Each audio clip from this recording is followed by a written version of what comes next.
Bueno, muy bien. 25 años de nuestro colegio. Perdón. Este es el 25 congreso, pero tenemos 28 años. Nos fundamos por allí en 2004. Y hace un momento le preguntaba a algunos de los compañeros que están por aquí, de los colegas, ¿en qué año naciste? ¿Puedo preguntar en qué año naciste? Sí, no, pues sí. Le digo, ¿naciste en el 94, antes o después? Y pues muchos estaban antes del 94, pero otros después del 94. Podría preguntarles a ustedes si pueden levantar la mano aquellos que nacieron después en el año 94, 1994 o después.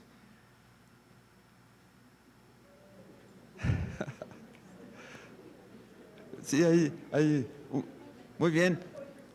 Pues en ese año en que ustedes nacieron, un grupo de personas aquí en Jalisco decidimos fundar un colegio de medicina familiar. Y en ese año, la medicina familiar en Jalisco, y creo que en gran parte del país, tenía un problema de identificación profesional. Bueno, ¿y quiénes somos? ¿Y cuál es el prestigio social? Y creo que hoy, 2022, la situación es parecida. ¿Y saben por qué creemos? Bueno, ya estoy hablando en colectivo, pero algunos dentro del colegio pensamos que se debía a que habíamos nacido por una decisión de los epidemiólogos de este país, que dijeron, bueno, la seguridad social y el sistema de atención médica en sus tres niveles necesita a alguien que controle el primer nivel de atención, y así fue como en los años 70 surgió la especialidad aquí en México. Y nosotros les decíamos, en el 94, pues mira, yo ya busqué por todo lo que me enseñaron en la residencia y no logro resolver los problemas que veo. Y empezamos a buscar y nos dimos cuenta que había otra visión del mundo, que había incluso una disciplina académica que no era enseñada en este país. Y resulta que hoy, en este septiembre del año 22, después de esa tremenda situación que nos obligó y que nos sigue obligando a usar mascarillas todavía, que por cierto es fantástico vernos juntos y platicar y no estar ahí a través del monitor, ¿no? Bueno, resulta entonces que en este momento surgieron algunas cosas que por fin nos permitieron iniciar con un título ambicioso, Medicina Familiar Compleja. Es decir, es una práctica compleja y es una disciplina académica que vamos a mostrar. Y en este congreso vamos a tener unas oportunidades increíbles. Está aquí varios médicos experimentados que pasaron por el curso de método clínico centrado en el paciente y que nos van a platicar de sus casos complejos y vistos de manera compleja.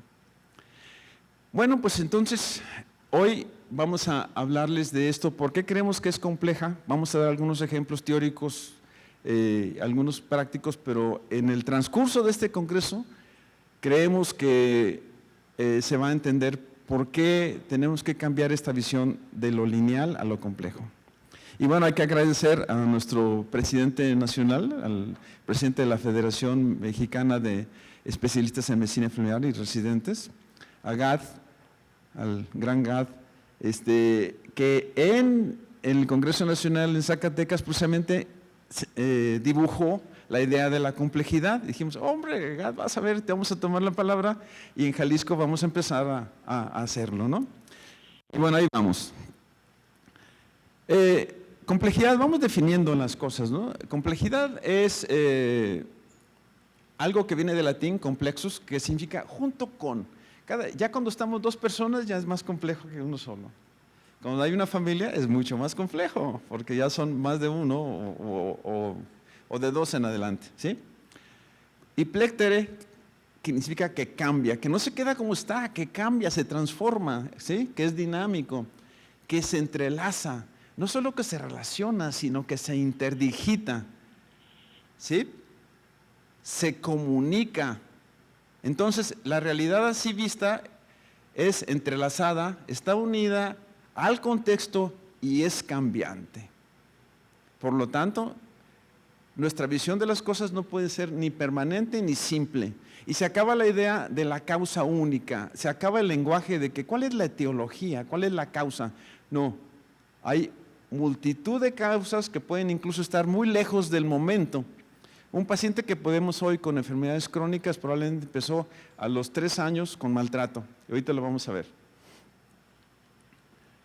Bueno, quiero decirles que esto no es una construcción mía, es una colección de cosas que durante más de 20 años hemos estado reuniendo. Y hay un libro fantástico de un médico familiar, Joachim Stamber, que se llama Sistemas y Complejidad, pensadas en la práctica. Tiene algunos artículos, no necesariamente tienen que conseguir el libro, pero tiene unos artículos extraordinariamente buenos para entender qué plantea. Vamos a usar algunas de sus imágenes. Y bueno, vamos a empezar fuerte. Miren, resulta que nos han enseñado que esta es la realidad social. La idea de Gauss, que era un matemático que empezó a hacer sus trabajos a través de cañonazos, literalmente. Ponía cañones, balas de cañón, los disparaba y de acuerdo a la cantidad de pólvora y el tamaño de la bola, medían qué distancia. Y así, sumabas mucho las frecuencias, etcétera, y sacas promedios. Es decir, cañón, bala, pólvora, ¿sí? O largo del cañón. Y entonces así construyó su estadística, ¿sí? Y creó esto que se convirtió en una palabra bastante complicada, que es eso de normal. Normal parece hoy en día bueno, es lo adecuado. Y resulta que si es normal que ocurra algo, pareciera que es bueno, y pues creo que no. Entonces más bien debemos decir, es frecuente, es lo más frecuente, porque esto es una gráfica de frecuencias. Y bueno, Pareto 100 años después dice, no, fíjate que no es así. El dinero, porque resulta que esta gráfica se utilizó para decir que la sociedad era equilibrada, porque el promedio de la gente a finales de 1700 pues estaba muy bien, más o menos 2 deviaciones estándar y todos estaban felices, ¿no? Y dice Pareto, no, fíjate que no, unos pocos tienen la riqueza y hay una enorme cola hacia la derecha con la distribución de la riqueza, y así son los fenómenos de la realidad compleja. Pero bueno, claro, como esto atacaba a las ideas de las clases dominantes, pues Pareto quedó en el olvido, ¿sí? Aunque hoy lo rescatan un poquitín. Bueno, vamos a poner entonces un ejemplo de cómo se ve el mundo a partir de estas ideas. Si en esta idea, conociendo las partes de un sistema, se conoce el funcionamiento del conjunto, y dice la visión compleja, no, si conoces una parte, puede ser que conozcas su función individual, pero en el colectivo es diferente. Y así, si platicamos con la esposa es una versión, si es con el esposo es otra, y si es con el niño es otra, etcétera, etcétera. Y el sistema entonces es muy diferente en conjunto que en sus partes. Ustedes saben, esto ya estaba bien dicho en la famosa teoría de sistemas de Bertrand Lafay, ¿verdad?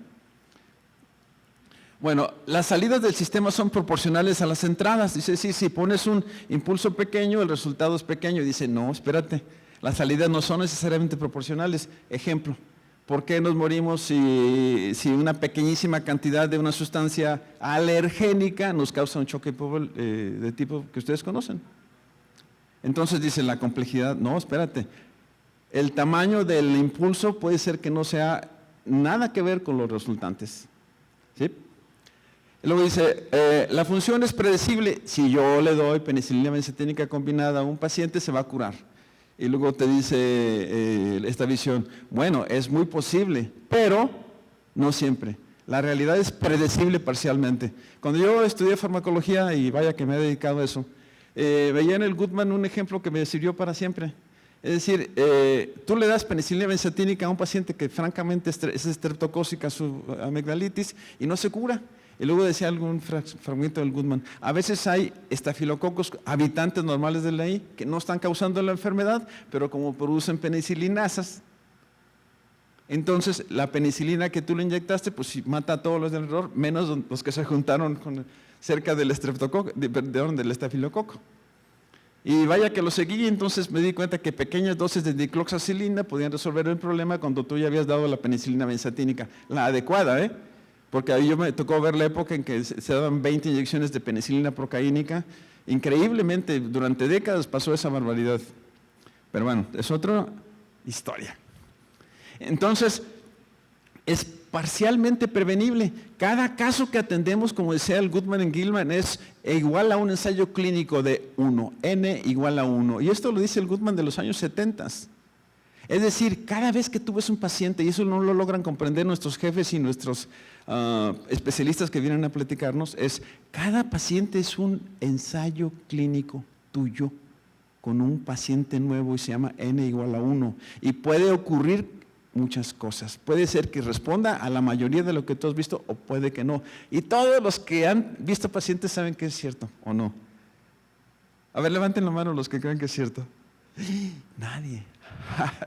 No, sí, algunos. Muy bien. Ok, dice, los sistemas son estables. No, dice el sistema complejo. Los sistemas son temporalmente estables. ¿Sí? Y así, por ejemplo, la función cardíaca, ahora ya los nuevos terapistas entienden que la variabilidad de la función cardíaca es el mejor signo de salud. La capacidad de variar. Y así la función respiratoria, y así fue por eso que con estos enfoques cambiaron la idea de los respiradores. Ya no eran de función directa, sino que eran sensibles a la propia función del paciente. ¿Sí? Bueno, entonces, dice este esquema, el mundo es cuanti y de distribución normal, y el mundo complejo dice no, el mundo es cuanti y también es cualitativo. Y sigue la distribución de la ley del poder de la cola larga. ¿Sí? Entonces, este es un planteamiento general de lo que estamos hablando. ¿Sí? Y vean lo que dicen algunos expertos en estadística, como West, es un experto, es un, ¿cómo se llama? Matemático que se dedica a la bioestadística. Y dice, entre otras cosas, que cita a Maldenbrot desde los años 70, fíjense. Dice, las fluctuaciones de los fenómenos complejos son del tipo no normal.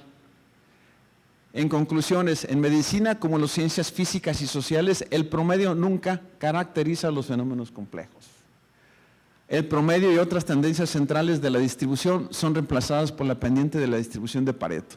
Si ustedes aplican esto a la idea de los famosos 15 minutos que te dan a cada quien, esa es una idea del pensamiento lineal. Es decir, yo te divido todas las consultas en fragmentos de 15 minutos y listo, ahora tú arréglate. La realidad es que hay pacientes que necesitan 1 hora y pacientes que necesitan menos de 15 minutos. Y si nos enseñáramos, yo lo aprendí, fui jefe de consulta 9 años en el Seguro Social, en la realidad. ¿Sí? Y pudimos demostrarle a algunos residentes que no podían, porque no les enseñaron el método clínico adecuado, entre otras cosas. Entonces, todo médico familiar bien preparado, bien formado, sabe que en un día normal de trabajo va a tener entre 1 y probablemente, si tiene mala suerte, hasta 2 pacientes que requieren más de 1 hora. Entonces, si no utiliza bien su tiempo y platica con el que no debe platicar y saca plática donde no debe, se va a encharcar. ¿Sí? Por eso, la formación del médico familiar debe ser con médicos familiares expertos. En el segundo y tercero niveles no se van a enseñar nunca, o se van a enseñar mal a manejar los problemas de las consultas y los ritmos y demás. Bueno, entonces el promedio no representa lo complejo. Un ejemplo, y puse a un médico joven, no necesariamente inexperto, pero es joven y a veces es más difícil que tenga experiencia. Tenemos un paciente, este es un ejemplo de Stomberg, yo lo simplifiqué.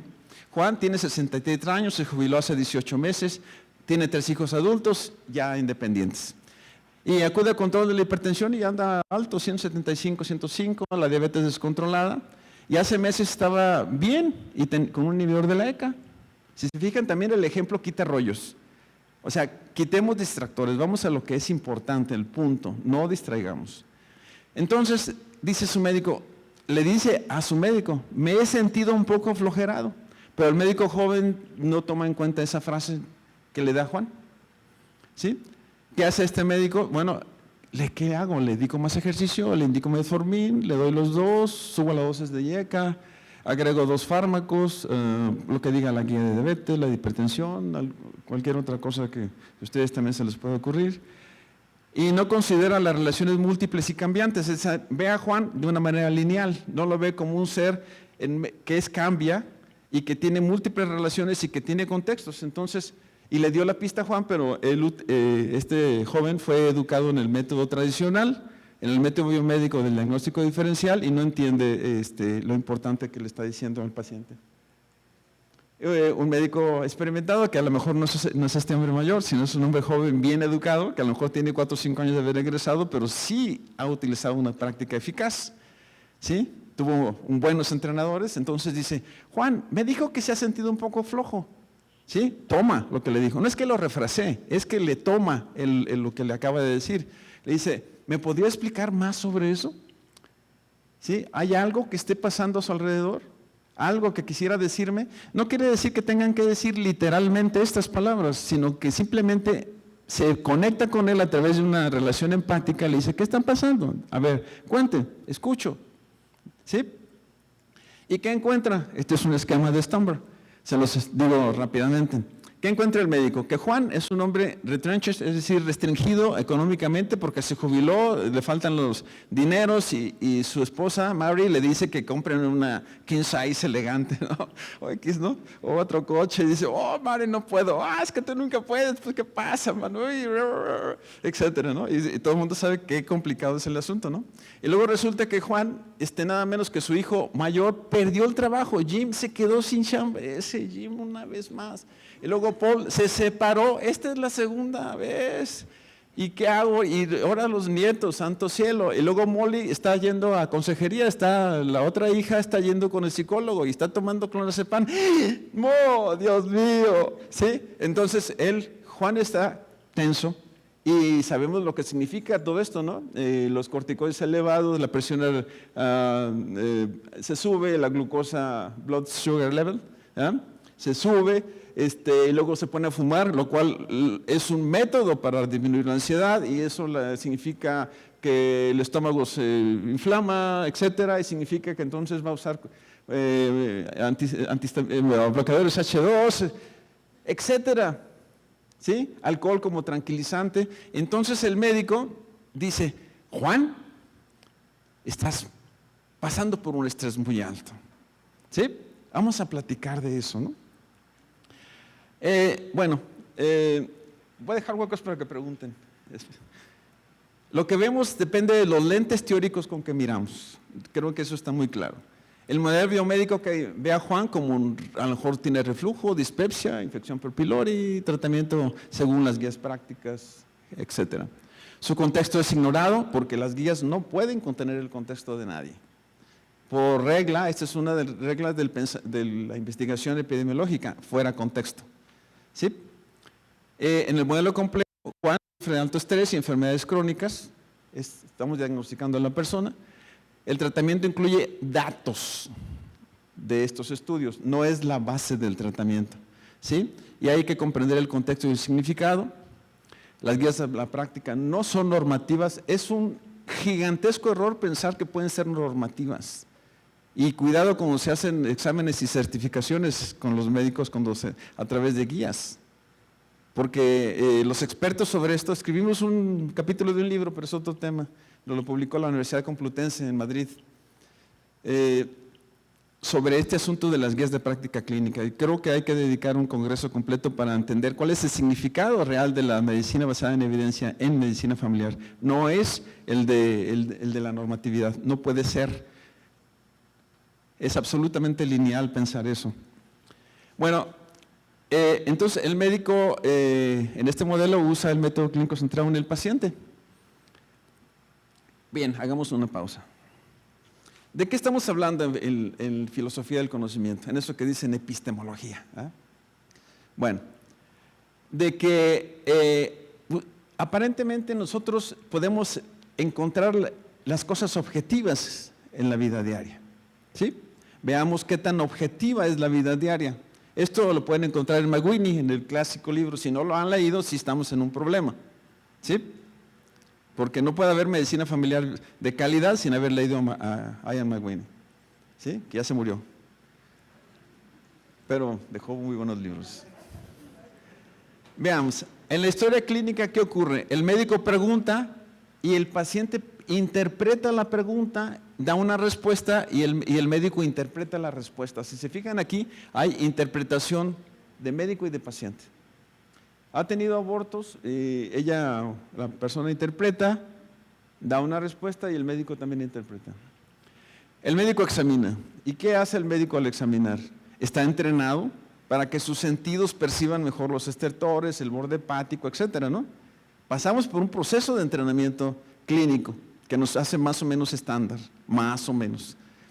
Muy bien, interpreta lo que percibe con sus sentidos y conforme a sus teorías y las respuestas del paciente, interpreta.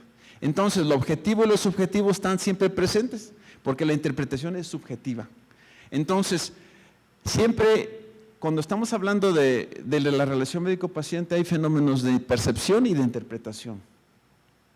Siempre. Por lo tanto, la objetividad nunca puede ser absoluta. Y esos son los problemas que nos meten con los jefes de consulta que no entienden. Tú ves una situación en un consultorio y el paciente le platica otra versión o ve otra versión. ¿Sí o no? Entonces, cuando empezamos a decir, a ver, vamos viendo, ¿qué estoy percibiendo? ¿Qué está percibiendo el paciente? ¿Sí? ¿Por qué terminamos una consulta aparentemente muy bien y luego el paciente se fue a quejar con el jefe de consulta? ¿Les ha pasado? Claro, a mí me pasó como médico y como jefe de consulta. ¿Sí? Fui a jurídico 2 o 3 veces, interesante, y les podríamos platicar también de todas esas experiencias, ¿no?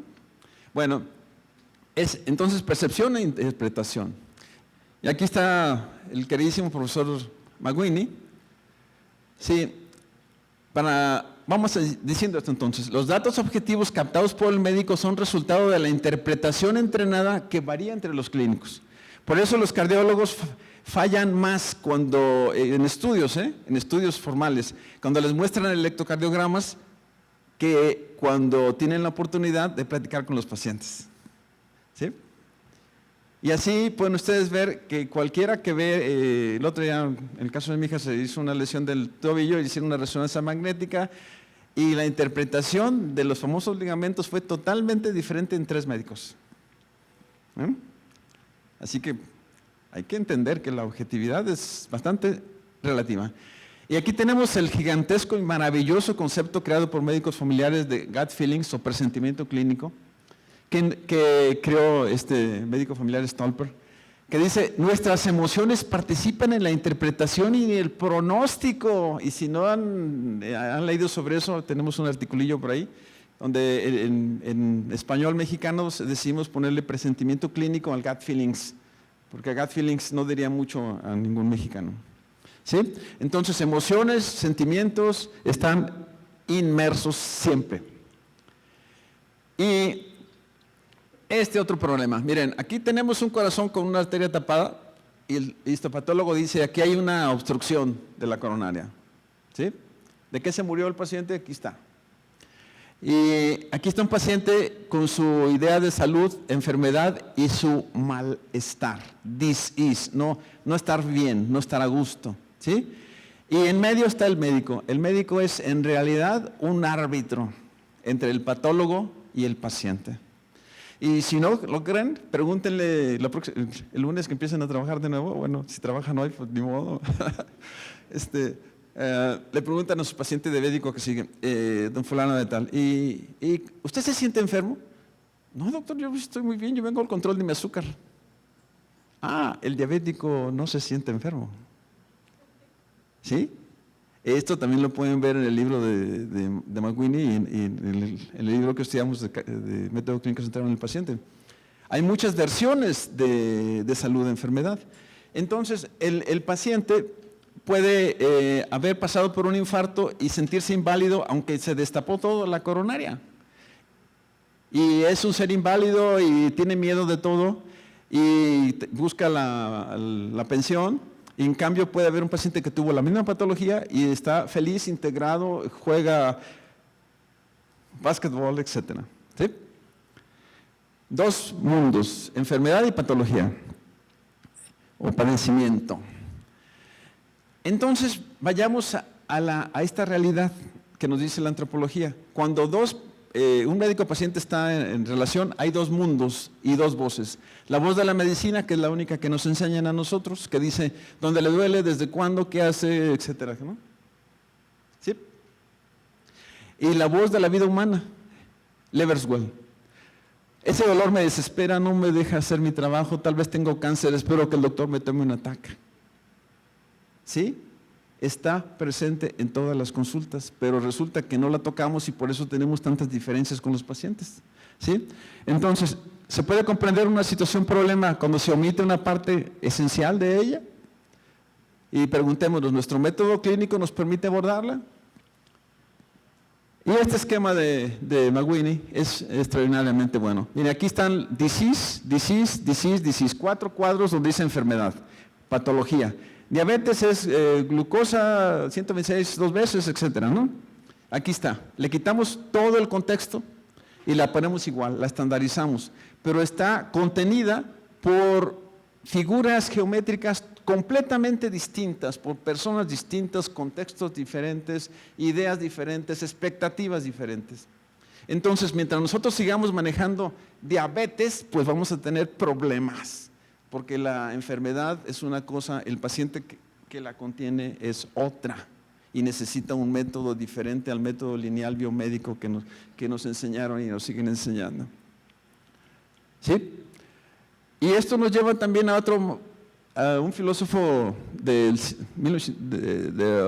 por ahí 1600 y tantos, Leibniz, que dice, hay un nivel físico, sí, el de la biomedicina, por ejemplo, donde hay que comprender con los sentidos racional y cognitivo. Este es el que creemos que existe. Pero hay otro, el nivel mental, típico de la psicología clínica, donde hay que comprender, interpretar, hay que tener autoconocimiento, hay que buscar significados de la vida. Pero dice Leibniz, hay un tercero, el nivel trascendental. La comprensión, la intuición, la contemplación de las personas, la fe, la unión, la emoción y el intelecto. Unir junto, emoción e intelecto. Y esto es indispensable cuando tenemos un paciente que le acabamos de decir que probablemente viva 6 meses más o menos. O cuando le acabamos de decir a una persona que hay que amputarle una pierna. O cuando acaba de morir un familiar, etcétera, etcétera. Entonces la idea de depresión cambia radicalmente. No es una cuestión de aminas biógenas en determinados puntos. Es una debacle del ser. Y eso no se cura con una pastilla. ¿Sí? Bueno, entonces vivimos un mundo donde se está bloqueando la eficacia de nuestra especialidad por algunas cosas, entre ellas la educación médica que recibimos, que está centrada en la enfermedad, que deja fuera al paciente, ¿sí? La enseñanza de mente y cuerpo separados, que está metidísima todos los días en nosotros, aunque no nos damos cuenta. Cuando legamos legitimidad al sufrimiento o patología, hoy vamos a hablar sobre una nueva propuesta para cambiar esa idea de somatización, es errónea y nos impide atender a los pacientes. La idea de buscar objetividad y certeza plena es también errónea. Hay siempre objetividad parcial. Seguramente cuando José Manuel Ramírez Aranda hable sobre incertidumbre, va a tocar este tema. Tenemos que darnos cuenta que la vida del médico familiar es eminentemente incierta. Si no sabemos manejar la incertidumbre, nos vamos a angustiar mucho. ¿Sí? Y bueno, el hecho de que el sistema de salud sea 100% biomédico, vaya que nos mete en problemas, porque ellos nomás quieren saber si el asunto es huesos, tendones y ligamentos, como decían los traumatólogos. Yo les decía, una vez me invitaron a dar una plática con ellos hace muchos años, le dije, ustedes no saben manejar los pacientes que tienen fibromialgia y 1000 cosas más, o los simuladores, porque piensan que todo es función de ligamentos, tendones, pues no es así. Algo les sirvió.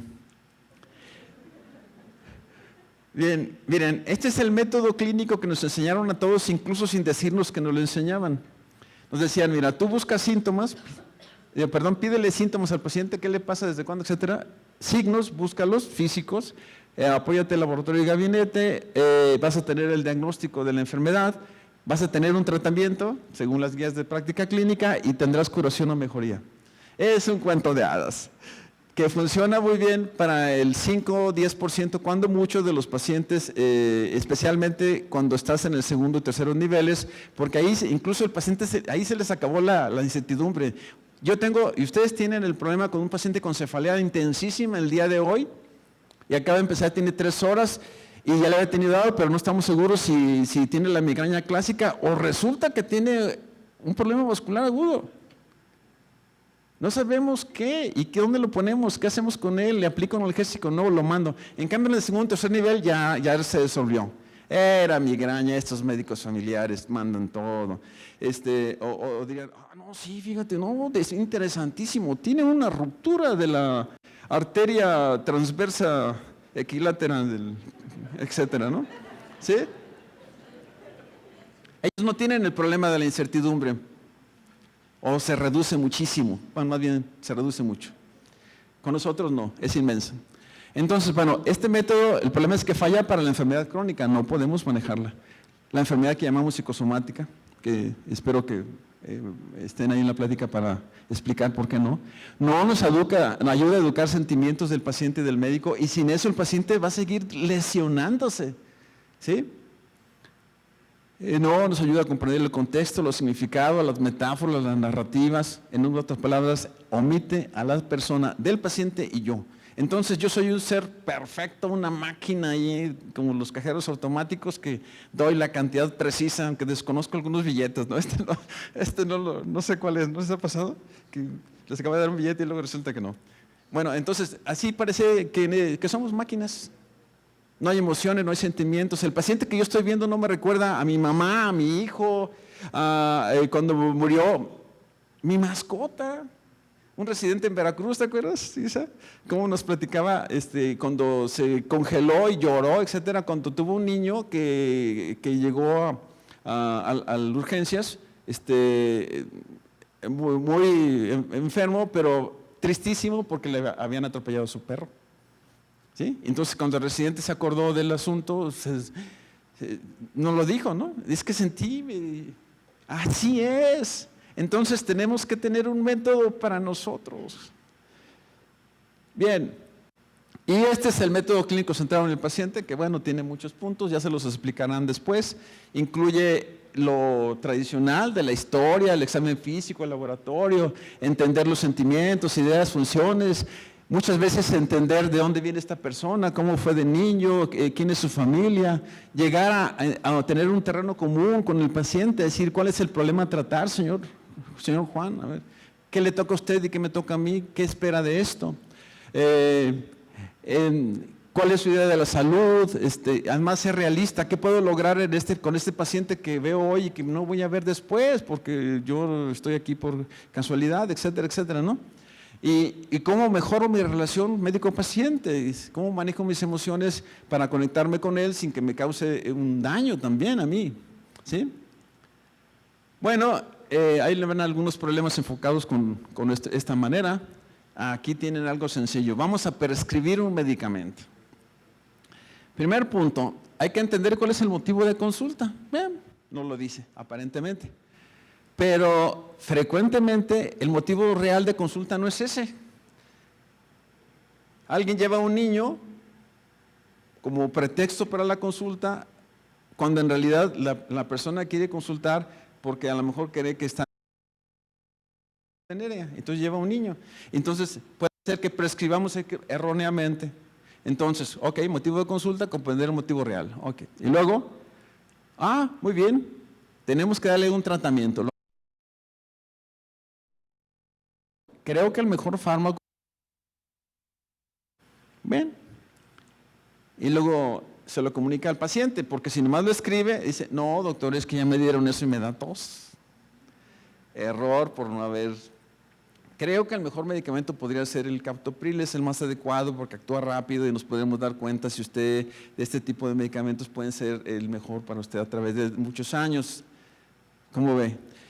Doctor, pero es que me da tos. Entonces ya dice, bueno, entonces esto no es lo mejor.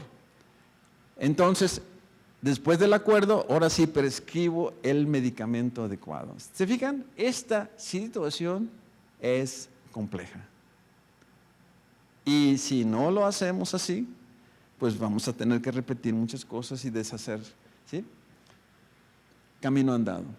Veamos ejemplos de la complejidad y las interrelaciones con otras áreas del conocimiento, ¿sí? Las parejas con alta hostilidad cicatrizan heridas quirúrgicas 60% más lentamente que las parejas con baja hostilidad. Tienen mayor concentración de interleucina 6 y factor de necrosis tumoral alfa en sangre a la mañana siguiente del conflicto. Así que mire, cada vez que se pelea, cada vez que tiene esas broncas tremendas, su artritis se descompone. Oiga, con razón me duelen las articulaciones, sí.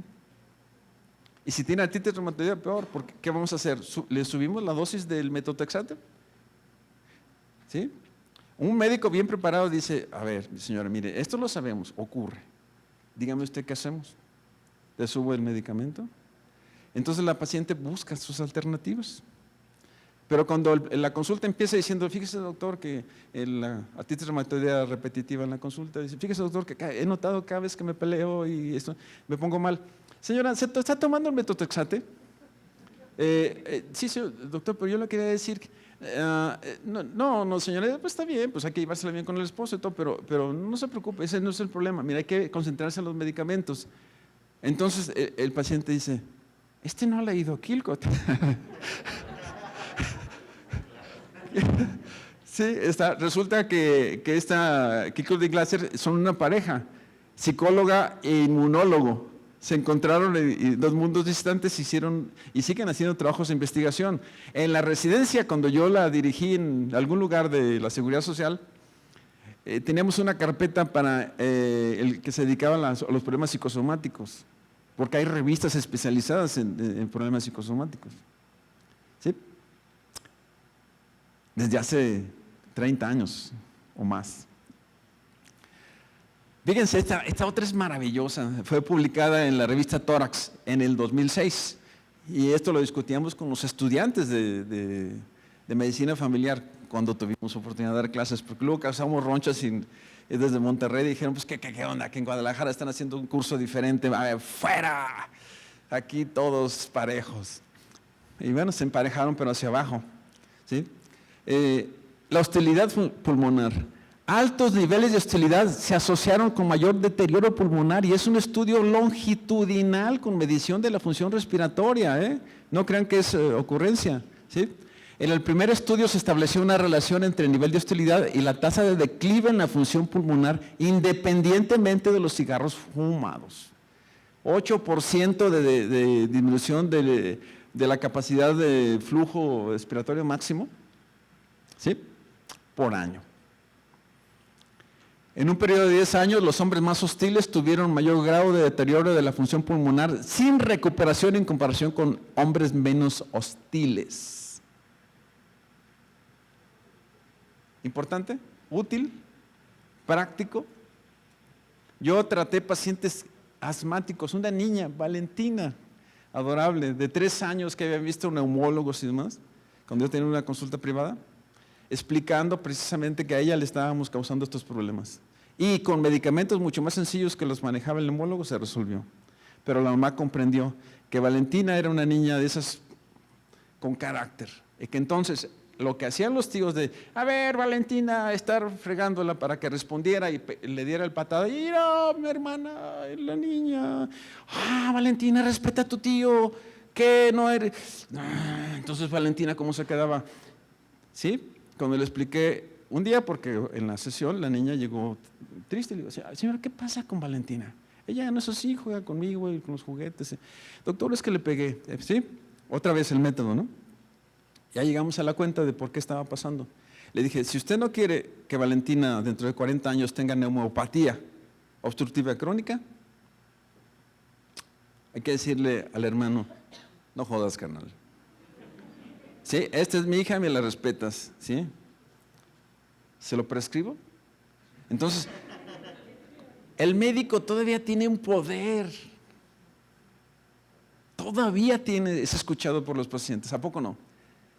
Gánate la confianza, demuestra que tienes conocimiento técnico y humano, que escuchas, e incluso puedes prescribir ciertas conductas y cambios intrafamiliares, de verdad. se puede, dentro y fuera de la seguridad social, ¿eh? Dentro y fuera. Cuando sus pacientes del seguro le dicen, oye, doctor, ¿usted no tiene un consultorio? Pues, hijos, pues no, es que ahorita, es que mi prima, etcétera, quieren, y yo les he platicado cómo me atiende usted y yo quisiera, ¿sí? Eso es, bueno, esto es muy importante. Creo que ya vamos a terminar y no sé si ya me pasé. ¿Sí? No, bien. Los primeros 7 años de vida marcan el riesgo de protección contra la enfermedad crónica. Esto es una de las, ¿cómo diríamos?, de los refuerzos más importantes de la teoría de la falla básica de Michael Balint, que para mí es el verdadero fundador de la disciplina de medicina familiar, de los años 50. Él estableció que en los últimos meses del embarazo y los primeros 6-7 años de vida se establece nuestra respuesta final a la enfermedad aguda o crónica. Y vean lo que dicen los expertos de estos años. El niño abusado aprende que llorar, rogar no detienen el abuso. El terror persiste. Quedan condicionados a darse por vencidos hasta los restos de la vida. ¿Sí? Ante los retos de la vida. Por el contrario, los cuidados fiables y responsables ayudan a limitar el miedo y la ansiedad. Se desarrolla una intuición acertada para detectar situaciones y personas peligrosas. Intuición para saber. Los niños saben bien a cuál tío arrimarse y jugar con él y a cuál tío no. Porque están preparados para sobrevivir. Y aunque no tengan conciencia, no es cuestión de psicoanálisis, ¿sí? Es cuestión de un equipamiento básico que los niños tenemos. Entonces, saben a quién preferir y a quién no. El clásico de la tía es bien niñera, esa palabra tan bonita, ¿no? Impronunciable en inglés, ¿verdad? Niñera. Le encantan los niños, juegan con los niños, están felices con ellos. Es una demostración de esto que les digo, ¿no?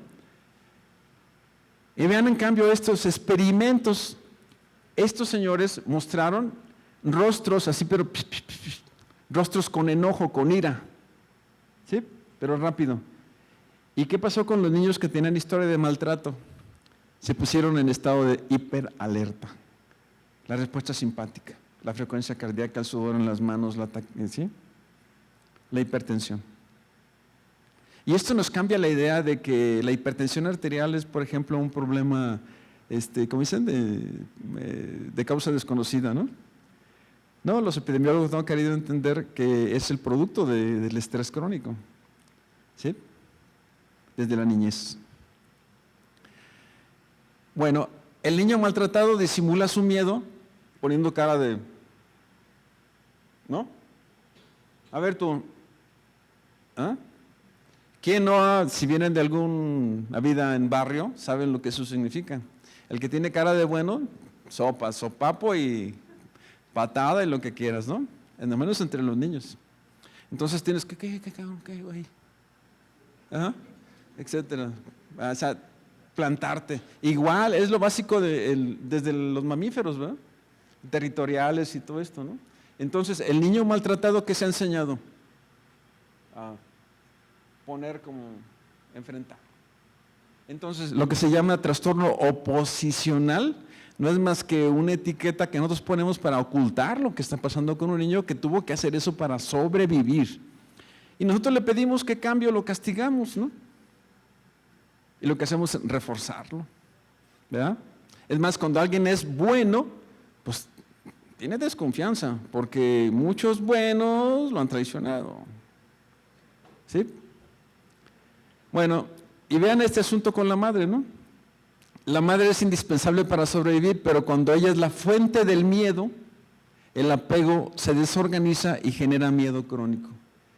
Y este tipo de cosas se pueden ver en la consulta y no se pueden entender con un estudio de la salud familiar, ¿eh? Por cierto. Ay, siempre abordo eso, mejor ya. Muy bien, algunas de las conclusiones. El gran reto de la medicina actual es evolucionar, lo dice McWhinney. Reconocer que debe avanzar desde el pensamiento simple hacia el pensamiento complejo multinivel. Quedan 10 minutos, ya vamos a terminar. Miren, La medicina familiar está en un puesto especial porque puede hacer esto: examinando al cuerpo, atiende la mente. Las terapias corporales curan la mente. Esto está bien reconocido, no me voy a extender. Terapias mentales curan el cuerpo, o sea que la terapia es mucho más que fármacos, e incluso la palabra es hasta vacaciones. Es más, hasta un buen curso, hasta un congreso puede ser terapéutico, caray. Si dejamos muchas cosas, ¿no? Y sacamos un poco más el ánimo y el orgullo, ¿no? La división de enfermedades mentales y físicas es artificial. El que hoy se enferma mucho psicológicamente no es más que está anticipando lo que va a ocurrir. El tumor a los 40, 50 años, etc. La enfermedad es una sola. Y hemos hecho conferencias sobre eso a nivel nacional y quisiéramos volverlas a hacer para entender. Hay muchas pruebas, no es nomás mi opinión. Hay pruebas en la biología, en la sociología, etc. ¿Sí? De que lo mental es parte del ser y es parte del contexto. ¿Sí? El estrés saludable es muy bueno, ¿no? Yo podría, si no estuviera aquí estaría mejor dormido, pero un estrés saludable permite hablar, comunicarnos, ¿no? En fin, pero el exceso de estrés destruye incluso el sistema inmune, ¿sí? Bueno, el poder terapéutico del médico general o médico familiar. Y fíjense que aquí no distingo yo, porque cualquier persona que haga esto tiene un poder terapéutico. Escuchar con atención plena y con el corazón abierto, es decir, apoyar, dar seguridad, animar la expresión emocional y reinterpretar. El problema es, ¿nos han enseñado a hacer esto? ¿Hemos tenido casos, prácticas, teoría? ¿Investigaciones? Yo me temo que no, pero nosotros sí lo estamos haciendo. Tenemos año y medio ahí, hay 2, 3 de los que andan ahí con el semáforo. Pueden platicar con ellos, están, para entender qué es la ecuanimidad compasiva y cómo lo estamos enseñando. ¿Sí? Porque eso le falta al método. Bueno, dice McWhinney que los 4 amores de la historia son el afecto, la amistad, eros y la caridad. ¿Sí? Con los pacientes deberíamos unir afecto y caridad. Y nosotros le llamamos esto ecuanimidad compasiva. Afecto, caridad, ecuanimidad compasiva. Es decir, saber amar sin lesionarme yo. Ser compasivo, compartir el dolor y el sufrimiento, pero al ver ser ecuánime. Y eso requiere grupos Valiant y los estamos haciendo. ¿Sí? Pensar complejamente significa aceptar la incertidumbre. El mundo es incierto. ¿Sí? Puede ser que tiemble otro 19 de septiembre o a lo mejor X, ¿no? El médico familiar y general opera al nivel de la máxima incertidumbre en medicina. Lo más difícil es que tengamos una consulta de que, oye, tu tía, hijo, empezó con un escalofrío, tiene como 2 horas. Y que, pues nomás eso, ¿qué tiene? ¿Ah? ¿Qué tiene? Y lo peor es pensar que sí tiene, ¿no? Pues espérame, mira, vamos, ¿dónde está? No, deja ver, no, mira, vamos a reposar, tomar un analgésico, tomarle la temperatura, y ¿ha tenido alguna molestia urinaria como la última vez? No, pues que fíjate que sí, ay, qué bueno. Hazle un examen de orina y nos esperamos a ver, ¿sí? Eso se llama espera atenta y cuidadosa, watchful waiting. ¿Cómo hago la continuación de un caso incierto? Tampoco nos enseñaron. Y ahí tienes que esa es la explicación número 1 de por qué casi el 100% de los pacientes que tienen fiebre de 2 o 3 días, que me llegan al seguro y que me siguen llegando seguramente, les dan tratamiento para tifoidea con unas reacciones febriles que debían haberse hecho pues a las 2 semanas. ¿Sí? Y luego tenemos el gran problema de ¿qué hago? ¿Le continúo o no le continúo? Tiene 1 semana con ciprofloxacina. ¿Y qué hago? ¿Se la quito? ¿Y se le trona el intestino? ¿Qué hago? Esas es las realidades que tenemos nosotros y no están reportados los casos. Yo digo, voy a hablar con Manuel ahora que viene aquí. Oye, Manuel, ya es tiempo de que reportemos las verdaderas cosas en medicina familiar, ¿no? A ver, ¿cuántos pacientes recibimos así en una unidad de medicina familiar en un año? ¿Y qué podemos hacer? Vamos ensayando una investigación, etcétera, etcétera. Pero bueno, me prolongo mucho y estamos esperando alguna pregunta, duda, comentario, chiste, cualquier cosa. Está abierto. ¿Hay alguna pregunta para el doctor Ismael? Es el momento de hacerla. Si hay alguna inquietud respecto de el tema que nos acaba de impartir.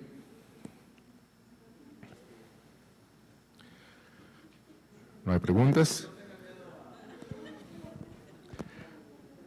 Es el momento ahorita de que precisamente externen sus inquietudes, qué es lo que les ha tocado vivir en su práctica, y bueno, pues que lo compartan con todos, ¿no? Adelante, aquí hay alguien.